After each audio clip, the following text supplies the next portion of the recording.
Арыбаңыздар урматтуу телекөрүүчүлөр, радио угармандар. Республикалык штабтын пресс борборунда экономиканын тармактарын жана ишкерлик субъектилерин колдоо боюнча иш чараларынын экинчи пакети тууралуу Кыргыз Республикасынын вице-премьер-министри Асрандиев Эркин Шамшудинович маалымат бермекчи. Түз ободон сиздер ЛТР, КТРК, Ала тоо 24, Пирамида 5 канал, облустук медиа борборлордон ЛФМ 1 радио, Кыргыз радиосу, Минкы ЛФМ, Марал ФМ радиолорунан, ЛТРнин YouTube каналынан, Facebooктан Кыргыз өкмөтү, социальное правительство 1 радионун баракчаларынан, ошондой эле Кабар улуттук маалымат агенттигинен дагы көрүп уксаңыздар болот.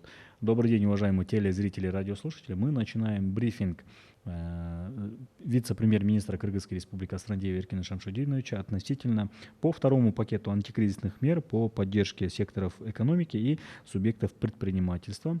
Прямой эфир вы можете посмотреть и услышать на телеканалах ЛТР, КТРК, Ала тоо 24, Пирамида 5 канал, областные медиа-центры, на радиостанциях ЛФМ, 1 радио, Кыргыз радиосу, Минкы ЛФМ, Марал ФМ, на YouTube-канале ГТРК ЛТР, в Фейсбуке, на страницах Кыргыз өкмөтү, социальное правительство, 1 радио и через Кыргызское национальное информационное агентство Кабар.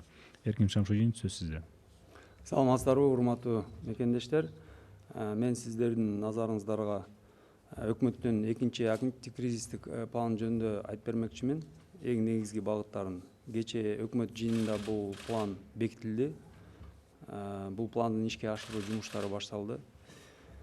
Бул план негизи иштелип чыгып атканда бизнес коомчулуктан түшкөн сунуштарды донорлор менен чогуу, донорлордун консультанттарынын пикирлери менен чогуу жана биздин көз карандысыз эксперттер ошолордун сунуштары эске алынып атты. Андан тышкары биздин жогорку кеңештен айтылып аткан ой пикирлер, түшүп аткан сунуштар дагы эске алынып, бул план иштеп чыкты.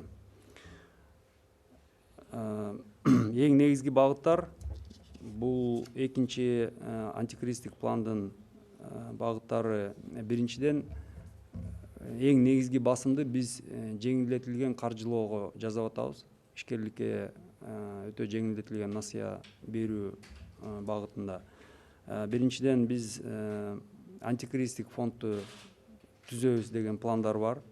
Ошонун эсебинен жеңилдетилген түрдө насыяларды биздин ишкерлерге бермекчибиз. Бул тууралуу өзүнчө да программа иштелип атат, жакынкы арада бекитилет. Ал программада негизги шарттары көрсөтүлөт, мөөнөттөрү, пайыздык үстөктөрү, кошумча жеңилдиктер. Андан тышкары бул антикризистик пландын алкагында мамлекеттик кепилдик фонддун капиталын 1 миллиард сомго көбөйтүү план коюлган. Бул тууралуу да иш башталды. Дагы кошумча салык контракттарын кайра эсептеп чыгуу иш-чара көрсөтүлгөн.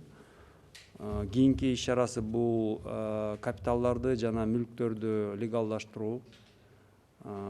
Азыркы учурда биздин оюбузча көмүскөй турган капиталдарды ачыкка чыгарып, ошону экономикабызга иштетсек, бул оң көрсөтөт деген ойдобуз. Жана мамлекеттик и муниципалдык мүлктү биздин ишкерлер ижарага алып, ушул карантинге байланыштуу иши токтоп калган болсо, ошол токтогон учурга ижара акысынан убактылуу бошотуу дагы иш-чара көрсөтүлгөн. Антикризистик фонд жана жеңилдетилген каржылоо жөнүндө кеңирээк токтолуп кетсем. Жалпысынан бул антикризистик фондко баштапкы этапта 14 миллиард сомдон кем эмес каражат чогултабыз деген план бар. Жалпысынан болсо 2020-2021 жылдардын ичинде бул программага, бул антикризис фонд аркылуу жалпы каржылоонун көлөмүн 40 миллиард сомдон кем эмес деген пландар бар. Бул антикризистик фондду топтогонго ички жана тышкы булактары изделип аныкталып атат. Ички булактар жөнүндө айта кетсек, бул биринчиден азыркы убакытта биз мамлекеттик бюджетти кайра өзгөртүү киргизип, мамлекеттик чыгашаларды оптималдаштырып, ошонун эсебинен бир топ каражатты бошотуп, ошол каражатты ишкерликке жардам берүүгө жумшамакчыбыз. Ушун эле бюджеттин арасында кумтөрдөн мындан мурунку түшүп келген каражаттар дагы бизнести колдоого жумшалат. Сырткы булактар жөнүндө айта кетсек, бүгүнкү күндө KfW жана Европа инвестициялык банк менен сүйлөшүүлөр бүтүп макулдашуу болду. Ушул эки партнердон биз жалпы суммасы $50 миллион тегерегинде $50 миллион ашык алалы деген пландар бар. Андан тышкары дагы башка биздин донорлор менен да сүйлөшүүлөр болуп атат. Алдын ала макулдуулуктар бар. Башка донорлордон дагы бул ишкерликти колдоого каражат тартып келебиз. Кийинки булакты айта кетсек, бул Евразес алкагындагы иштеп аткан өнүгүү институттары, бул Евразиялык стабилдештирүү жана өнүгүү фонду жана Кыргыз Орус өнүктүрүү фонду. Кыргыз Орус өнүктүрүү фонду өзүнүн жалпы жүргүзүп аткан программасы бар. Андан тышкары убактылуу бош иштелбей аткан каражатты дагы бул антикризистик фондко тартып келебиз деген жумуштар жүргүзүлүп атат. Жеңилдетилген каржылоо жөнүндө кайсы багыттар деп бул жөнүндө сөз болсо, мына эң негизгиси бул өндүрүү жана кайра иштетүү багыттары, экспортко багытталган, импортто алмаштыруу багыттарга, азык-түлүк коопсуздук. Анан мына азыр баарыбыз көрүп атабыз, биздин чакан орто бизнес тез арада өзүнүн ориентирлерин алмаштырып, бүгүнкү күндө керектөөчү медициналык буюмдарды, маскаларды чыгарып башташты. Буга дагы өзүнчө бир компонент киргизилет. Бул жеңилдетилген программанын алкагында күрөөсүз микрокредит, микронасыя берүү дагы компонент киргизилет. Бул өзүн өзү ишкерлик менен камсыз кылган чакан ишкерлерге. Жана дагы бир айтып кетчү нерсе, биз азыр көмүскө экономиканы ачыкка чыгаруу максатында фискалдаштыруу жумуштары жүрүп атат. Ушундай фискалдаштыруу программасына кирип аткан ишкерлерге, тактап айтып кеткенде, онлайн ККМ киргизип, электрондук счет фактураларды колдонобуз деген ишкерлерге дагы өзүнчө өтө жеңилдетилген компонент дагы кошулат. Анан баарыбызга белгилүү болгондой, 2020 жыл аймактарды өнүктүрүү жылы деп былтыркы мурдагы жылкыдай жарыяланган болчу. Ошондуктан бул программага дагы бир өзүнчө бир компонент болуп, атайын ушу аймактардагы регионалдык долбоорлорду каржылоо деген дагы компонентти киргизебиз. Негизи каржылоо тармактары дагы эле иштелип атат. Бүгүнкү күндө бизнес коомчулуктан, көз карандысыз консультанттарда сунуштар түшүп атат. Ошол сунуштарды эске алып туруп, бул программаны аягына чейин жакынкы 1 жума 10 күнүн ичинде иштеп бүтөбүз деген пландар бар. Негизги шарттарын айтып кетсем, бул насыялардын мөөнөтү 3, 5, 7 жылга чейин болот. Анын арасында негизги суммасынан жеңилдиктер бир 12-18 айга чейин болот. Жана пайыздык үстөктөрү 4-төн 8% чейин болот. Бул насыялардын баары сом менен берилет. Менин оюмча аталган пайыздык үстөктөр өтө төмөн. Мындайча айтканда, бул бүгүнкү күндө кээ бир пайыздык үстөктөр инфляция деңгээлинен да төмөн. Ошол эле коммерциялык кредиттердин пайыздык үстөктөрүнө салыштырмалуу бул 2-2,5 эсе арзан. Ушу жеңилдетилген каржылоо программанын алкагында биз баштапкы этапта бир 25-30 миң ишкерлер насыяларын алат деген болжомол бар. Баарыбызга белгилүү болгондой, күрөө маселеси өтө курч өзгөчө аймактарда. Баягы мүлктүн баасы өтө төмөн баалап атканына себеп болуп, ошол күрөө маселеси бар. Ошондуктан бул маселени, бул көйгөйдү чечиш үчүн биз кепилдик фонддун капиталын 2 эсе көбөйтөлү деген иш-чара көрсөтүлгөн. Фискалдык жана финансылык иш-чаралардан тышкары, бул экинчи антикризистик план административдик дагы иш-чараларды камтыган. Анын арасында этап менен ишкерликти кайра ишине киргизүү графиги, мына уже 1 майдан иштеп баштады. Мына азыр кийинки этабын 11 май деп пландаштырып атабыз. Баарыңыздарга маалым. Андан тышкары административдик иш-чаралар жөнүндө айтып кетсек, убактылуу иш менен камсыз кылуу механизмдери иштелип чыгат. Жана жумушу жок калып калган жарандарга атайын бекер профессионалдык убактылуу мындай квалификацияны көтөрүү же жаңы квалификация алганга ушундай курстар дагы киргизилет. И аягында айтып кетер элем, бул кыска ушу жылдын аягына чейин пландаштырылып аткан иш-чаралар ошол эле учурда биз 3-чү программанын негизинде ишти баштадык. Бул ушу кризистен өткөндөн кийин мындан аркы жакынкы 1-2-3 жылдын ичинде Кыргыз Республикасынын экономикасын кандайча биз кайра оңуна салып туруп, мындан ары өнүктүрөбүз деген маселелер менен, ушу максаттар менен дагы 3-чү программа иштелип чыгат. Рахмат. Чоң рахмат. Эгерде мүмкүн болсо эми расмий тилде айтып бере коесузбу? Добрый день, уважаемые соотечественники. Я хотел бы рассказать о втором пакете мер по восстановлению экономической деятельности и поддержки предпринимательства, которое принято вчера на заседании правительства.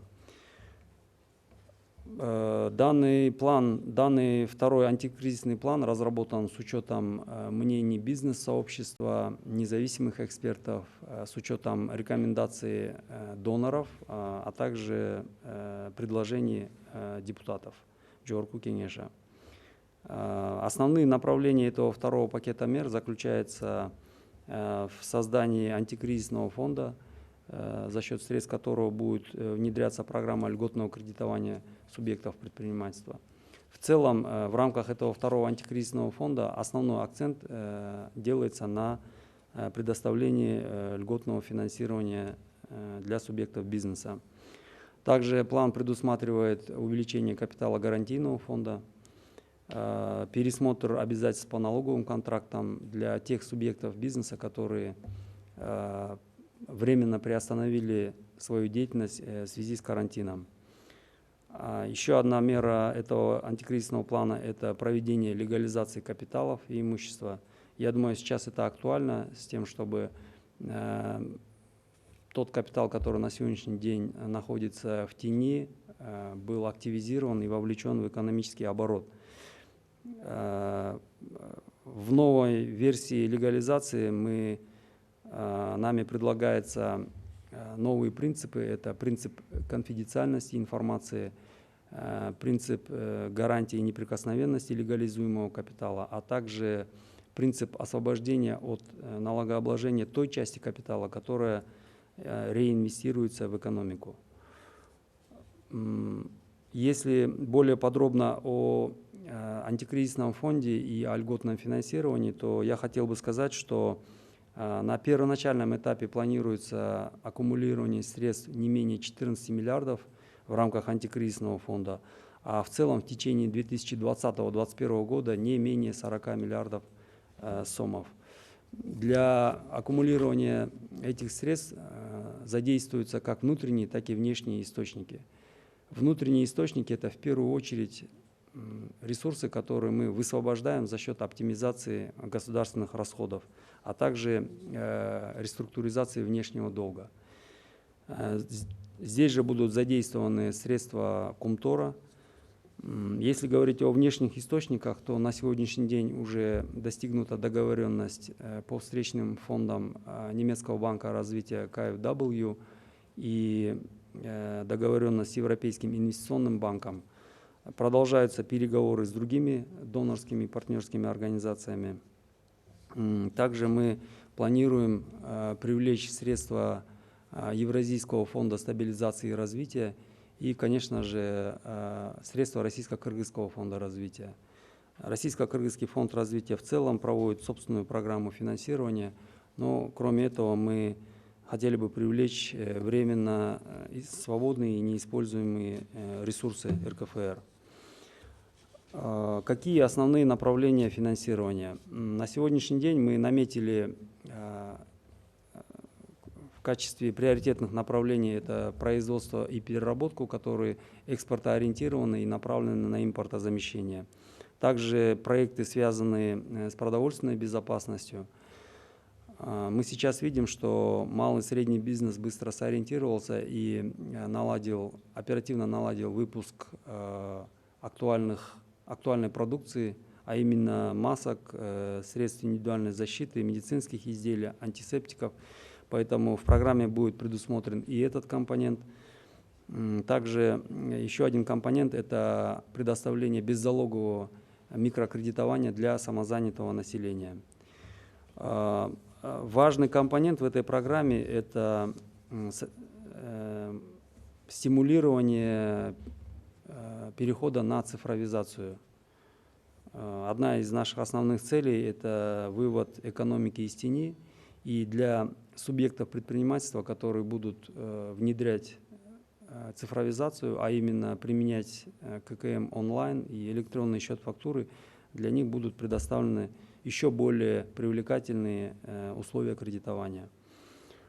Также в рамках указа президента об объявлении 2020 года годом развития регионов отдельный компонент предусматривается на поддержку региональных проектов. Направление финансирования продолжает дорабатываться. Сейчас рассматриваются дополнительные предложения от бизнес-сообщества и мнения консультантов.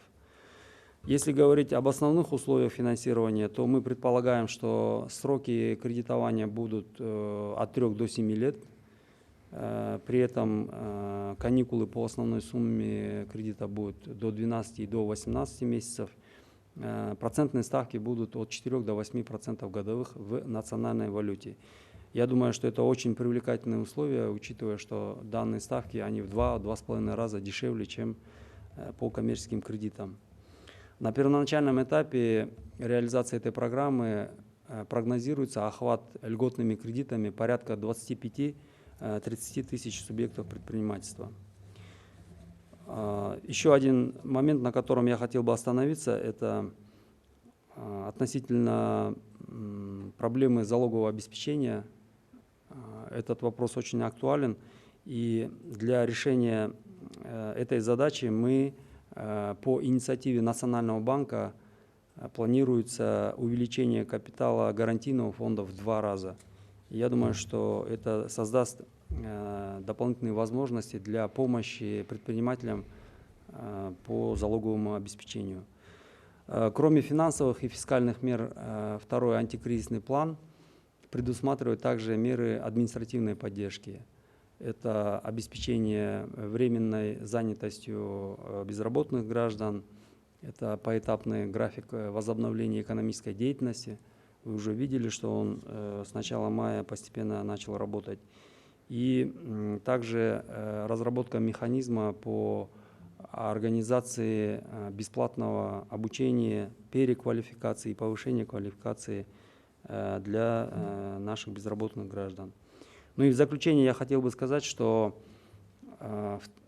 кроме этого второго плана мы начали работу над разработкой третьего документа, который нацелен на посткризисное восстановление экономики и ее дальнейшее развитие с охватом, с горизонтом планирования от 1 до 3 лет. Спасибо. Чоң рахмат.